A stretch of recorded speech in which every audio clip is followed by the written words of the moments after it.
Storytelling. Tá aí um assunto que tem no mundo, né? Mas no Brasil tem tido um destaque fenomenal em várias áreas.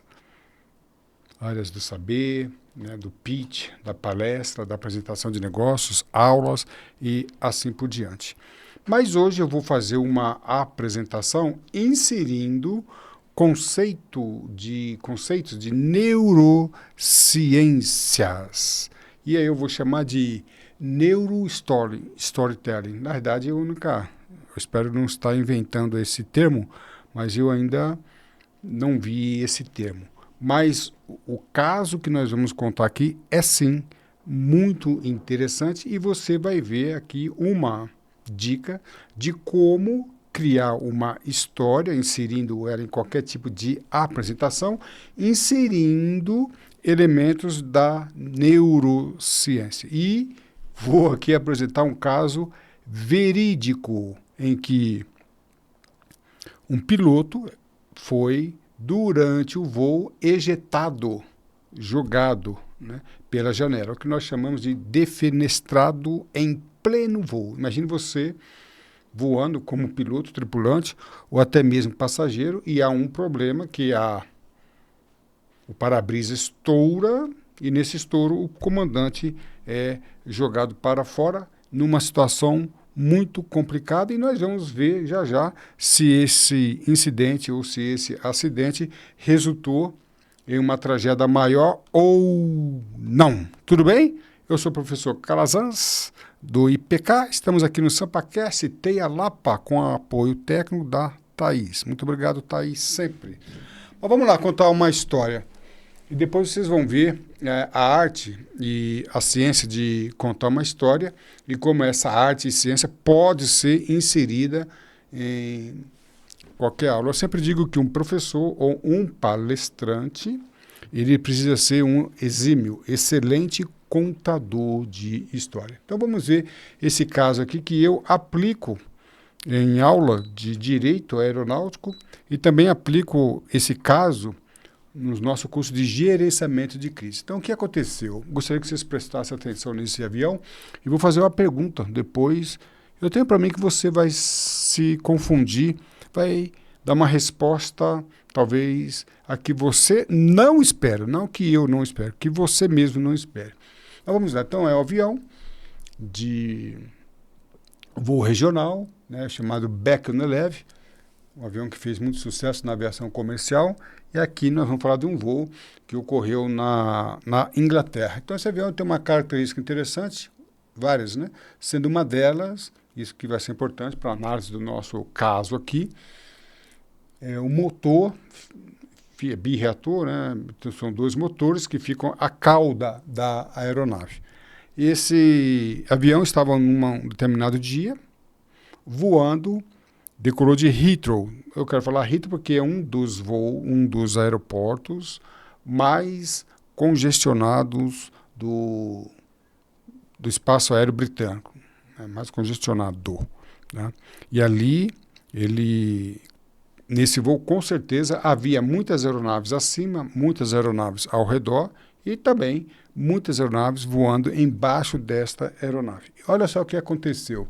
Dias antes do sinistro voo, a aeronave passou por uma manutenção no para-brisa. E qual foi a manutenção? A manutenção foi que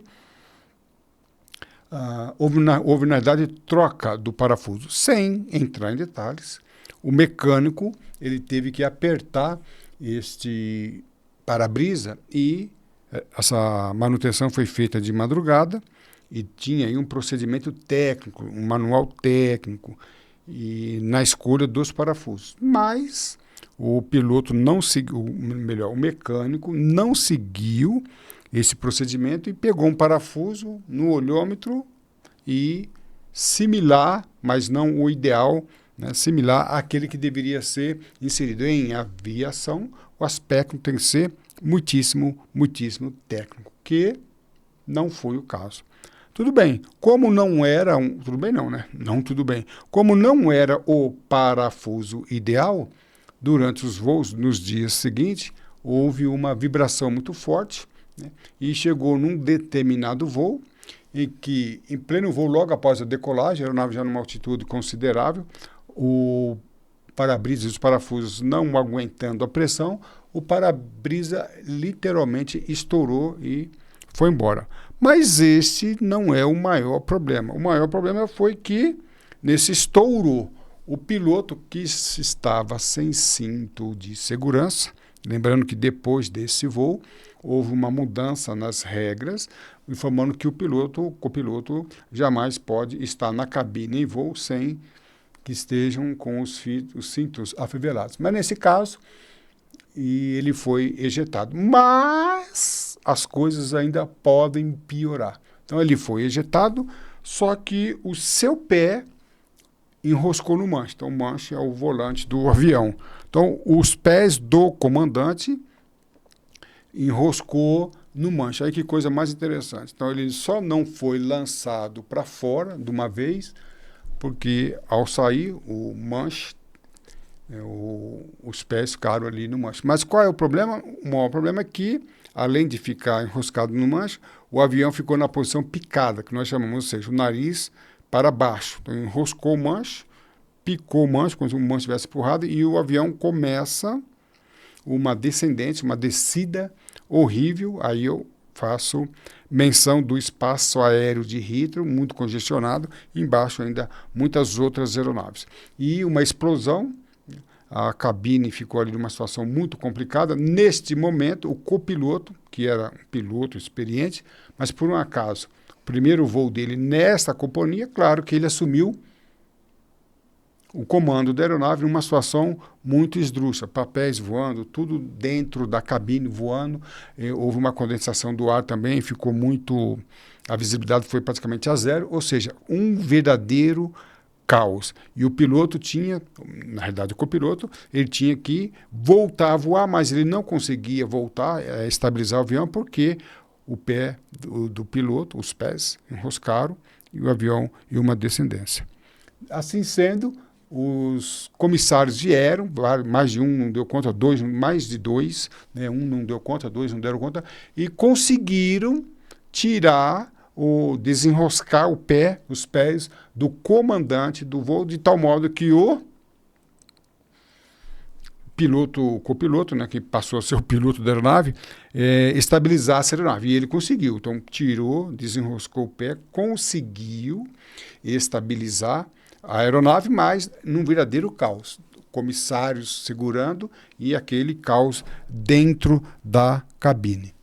O voo, e ficou dessa maneira, o corpo do piloto batendo, né, na fuselagem, uma velocidade muito alta.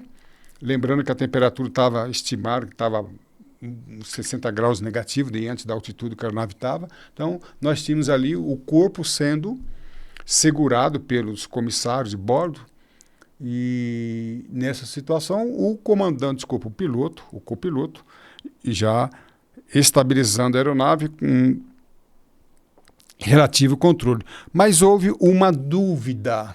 Qual foi a dúvida? Solta o corpo do comandante ou prossegue o voo para o aeroporto alternativo, no caso, segurando o corpo? Então, houve essa dúvida na cabine. E a pergunta que eu faço, e até gostaria que você, antes de terminar o vídeo, até agora mesmo, no comentário, você desse a sua resposta. Você, se fosse membro da tripulação, copiloto, se fosse um dos comissários, você prosseguiria o voo segurando o corpo do comandante ou soltaria o corpo? Isso é gerenciamento de crise. Então, lembrando que este caso eu também aplico no meu curso de gerenciamento de crise. Mas houve uma dúvida, tá? Houve uma dúvida porque o corpo, ele não ficou na parte superior da cabine, da fuselagem. Ele acabou se deslocando para o lado. E qual foi a dúvida? A dúvida dos tripulantes foi essa. O corpo não está mais em cima, o corpo está na lateral esquerda. Se nós soltarmos o corpo, lembrando do motor, tá?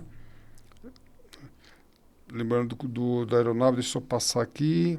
Lembrando que a aeronave tem o motor à esquerda. A dúvida foi exatamente essa. Se nós soltarmos o corpo pode ser ingerido pela turbina esquerda e piorar ainda o voo. Então, vamos lá? Mas eu faço a pergunta. Eles tiveram a opção, a decisão de não soltar o corpo, mas foi uma decisão que foi tomada, mas que foi debatida, sendo apresentadas ali várias dúvidas. E a pergunta é, você como piloto, membro da tripulação, soltaria o corpo ou arriscaria prosseguir o voo segurando o corpo? Esta é a pergunta, o que você faria? Né? Lembrando que a tripulação, copiloto e demais membros da tripulação, teve aqui uma decisão analítica, trabalhar como fleumático. Lembrando que o fleumático é o melhor gerenciamento, o gerenciador, né, o que faz melhor o gerenciamento de crise. É aquele que não trabalha com a emoção, medo, suspense, drama, pavor.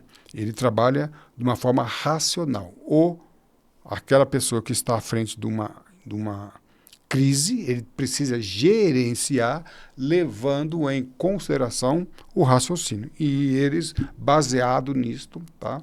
Poderia pensar na emoção e o corpo, os parentes da vítima, como que ficariam, acharia o corpo depois. Essa decisão é uma decisão muito emocional que não pode ser priorizada. E a decisão deles, não sei se você vai acertar ou não, vai considerar acertado ou não, foi de segurar o corpo, não pelo corpo, mas sim pela preservação do voo em emergência.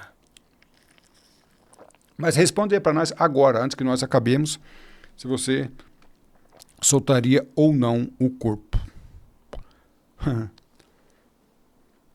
Por incrível que pareça, eles progrediram com o voo em emergência, pousaram em emergência, e o piloto foi resgatado com vida.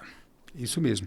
Depois de 6 meses, apenas 6 meses, o piloto já estava voando novamente e não teve teve algumas escoriações, mas o único membro que teve um problema maior foi o dedão. Nenhuma lesão, quebra de ossos, nada nesse sentido. Né? E aí, nós voltamos à pergunta. O que você teria feito? Quando eu dou esta aula, é muito comum, tanto no curso de Direito Aeronáutico quanto no gerenciamento de crise, é muito comum as pessoas alegarem que soltaria o corpo. Né? E nós vemos aí uma situação totalmente esdrúxula que sai da razão humana. Tá? Então vamos lá. Eu contei aqui para vocês uma história, lembrando que essa história foi verídica, e eu uso essa história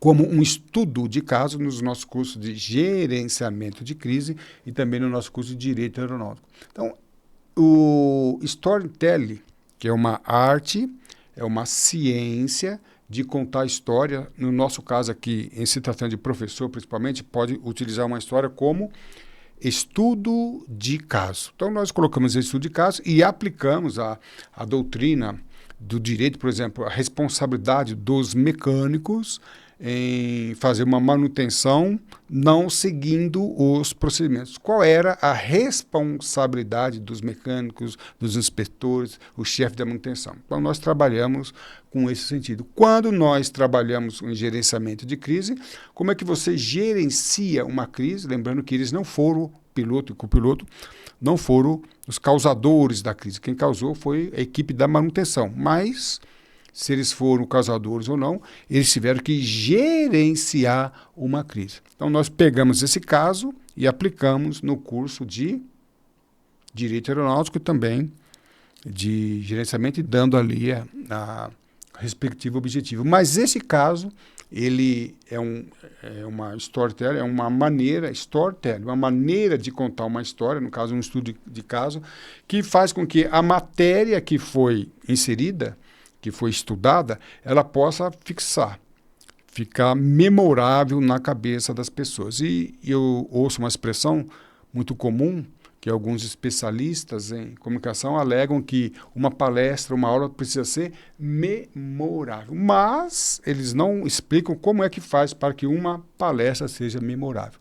E nós não vamos entrar em detalhes aqui agora, mas quando eu dou uma aula de responsabilidade jurídica da tripulação, quando eu dou uma aula sobre gerenciamento de crise, iniciativa dos especialistas que estão gerenciando, e trabalho com drama, suspense, inferência e dissonância cognitiva, eu trabalho aplicando conceitos da neurociência de tal modo que aquilo que foi ensinado fique gravado. Eu poderia trabalhar com a matéria do direito penal firme e seca. Então, responsabilidade da equipe, responsabilidade penal, conduta culposa, conduta na modalidade imperícia, imprudência e negligência, e dar o assunto de uma forma mais seca. Mas quando eu tenho uma história por trás, e essa história, aí que está o detalhe, ela precisa ser contada de uma maneira que ela possa ser inserida e ter esses detalhes. Como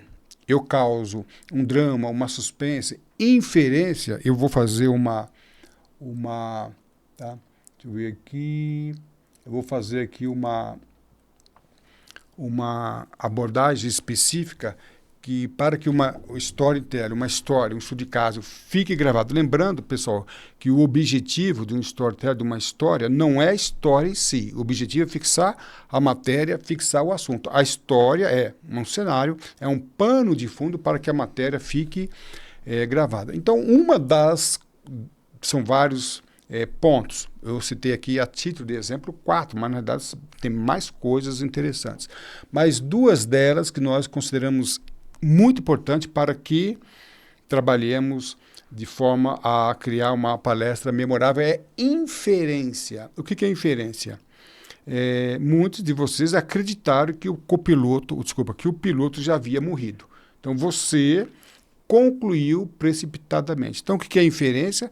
É quando o palestrante ou a história faz com que a pessoa venha a concluir antes que o desfecho seja apresentado.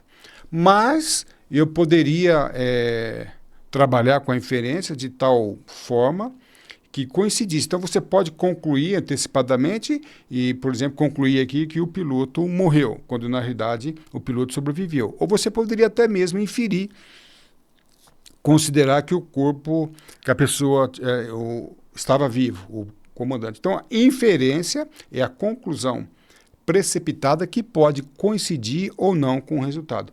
Mas quando eu trabalho com a dissonância cognitiva é um assunto extenso. Aqui a abordagem vai ser quando eu quebro paradigmas, quando eu quebro lógica. Então, filme e livros são especialistas nisso. Livros e bons filmes levam você a uma determinada conclusão, mas no decorrer do enredo eles inverte ou apresenta uma conclusão totalmente diferente. Então, quando nós somos surpreendidos por uma conclusão precipitada, esse impacto, essa dissonância, essa contradição no nosso pensamento faz com que aquilo que foi mostrado, que foi falado, fique mais gravado em nossas mentes. Então, nós temos aí um estudo de caso, no caso storytelling, que tem lembrando que tem uma ciência e uma arte de ser contada para que ela seja memorável.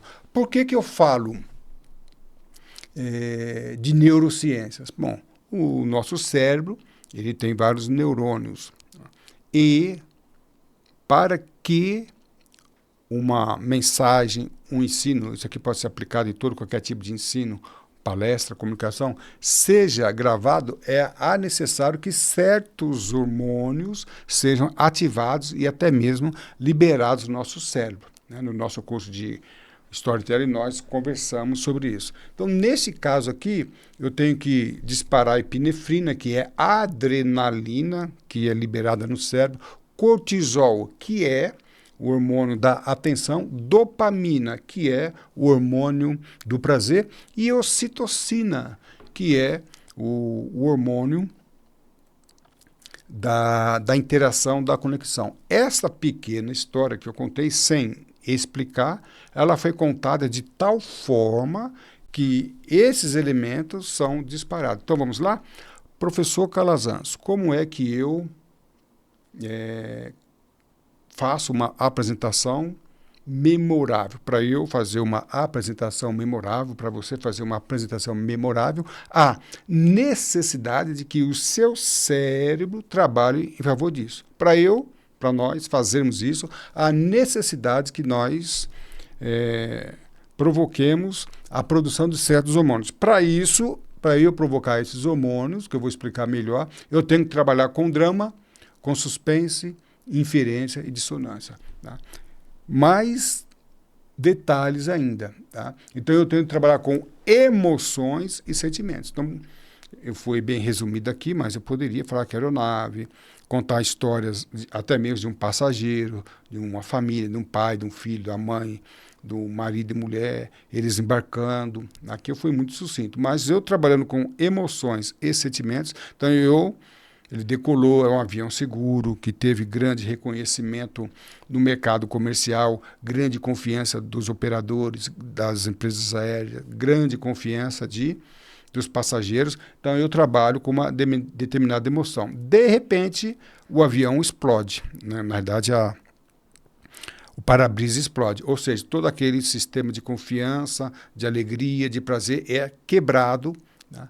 De uma forma assustadora. O avião começa a descer. Então, aquela segurança, aquela harmonia, ela sai de uma situação positiva e passa por uma situação totalmente negativa. Então, essa quebra, essa mudança drástica dos sentimentos, da emoção, da positividade para a negatividade, isso causa aí a produção, trazendo drama, a suspense, a inferência, a dissonância, faz com que o seu cérebro comece a trabalhar de uma forma borbulhante.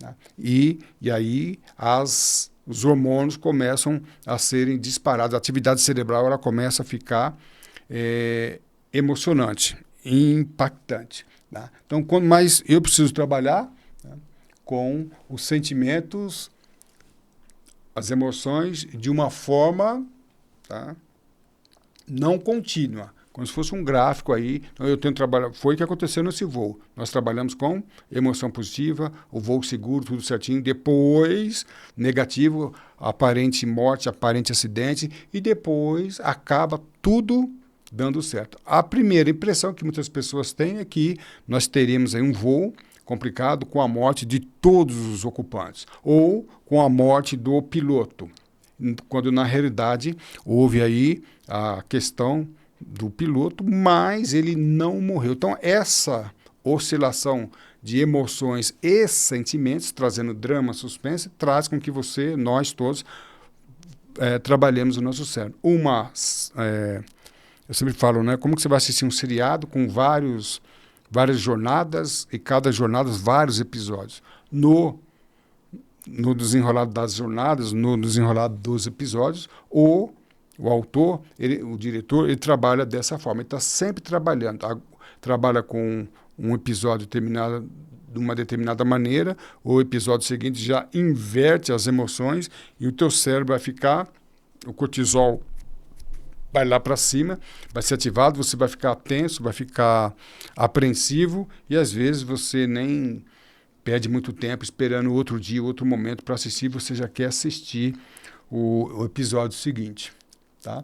Então, nós estamos caminhando para o final, só lembrando que o storytelling, a arte de contar, é mais interessante, mais profundo. Nós estamos apenas apresentando um caso muito simples, esse caso ele é muito melhor explorado, né? Mais profundamente explorado. Eu dou esse caso, que coisa interessante, né? A gente pode trabalhar, como eu trabalho em direito aeronáutico e gerenciamento de crise, mas de repente você pode também trabalhar em qualquer área. A história é um pano de fundo que não é o mais importante.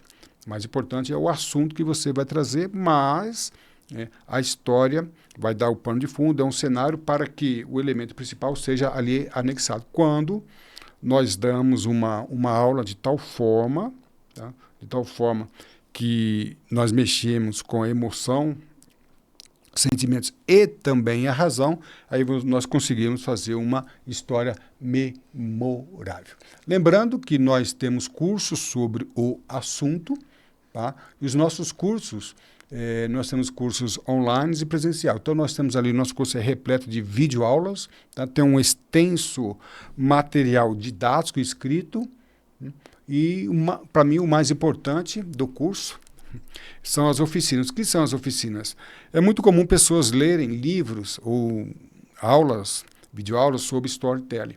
Contudo, elas não têm a prática. A beleza do nosso curso diferencial é exatamente isso. O aluno, além de estudar toda a parte teórica, ele é levado em aulas práticas, que nós chamamos de oficinas, online, né, para aqueles que não moram na capital paulista, ou presencial, é a opção que nós damos também. Então, o aluno, ele vai montar a sua história, vai criar a sua história, e nós vamos, diante da professor Calazans e sua equipe, nós vamos monitorar, dar toda a assessoria, mentoria, para que ele aprenda quais são os requisitos, os fundamentos e princípios, e também nós fazemos ali uma análise da sua história para que ele possa alcançar o sucesso. Lembrando que, além do curso, nós temos também anualmente concurso de reality show, concurso de comunicação e oratória. Agora, nós estamos gravando esse vídeo aqui outubro de 2024, está em vigor um concurso do reality show, mas na modalidade pitch. E nós pretendemos, nos anos posteriores, colocarmos também o concurso de reality show na modalidade storytelling. Então, o aluno ele passa por uma sessão de preparo, de mentoria, aulas, oficinas, e depois ele vai apresentar uma história, claro, valendo-se de toda a técnica, toda a arte, toda a ciência, envolvendo neurociências e outras ciências bem importantes. Tá? Lembrando que nós temos vários outros vídeos no canal do YouTube sobre esse assunto. É só entrar no canal do professor Calazans, tá? E você se inscrever e receber, ativar o sininho, pois você vai receber vídeos novos. Para mais informações também, tem o canal do professor Calazans, na verdade o site do professor Calazans, e no Instituto Professor você tem várias abas, sendo uma delas a Academia de Comunicação e Oratória. Sendo membro, você vai ter aulas e desconto também, curso, vai ter acesso a cursos especiais, alguns cursos sem custo adicional e cursos especiais com descontos especiais, além, para mim, o mais importante, da mentoria, o acompanhamento prático de suas apresentações e de outros cursos. Mais informações, Calazans, nosso e-mail, calazans.daniel@gmail, e também o nosso telefone, que é 986936733, que é também Zap. E se você quiser agora, você pode dar um clique aí, acessar via QR Code e entrar no grupo de comunicação e oratória. Neste grupo, nós vamos fornecer muitas informações sobre os nossos cursos e nossas palestras. Tá bom? Para mim, professor Calazans, foi sim um grande prazer tê-los a bordo. A sua atitude define a sua altitude. Voe alto, estude com o professor Calazans. Um abraço e tudo de bom.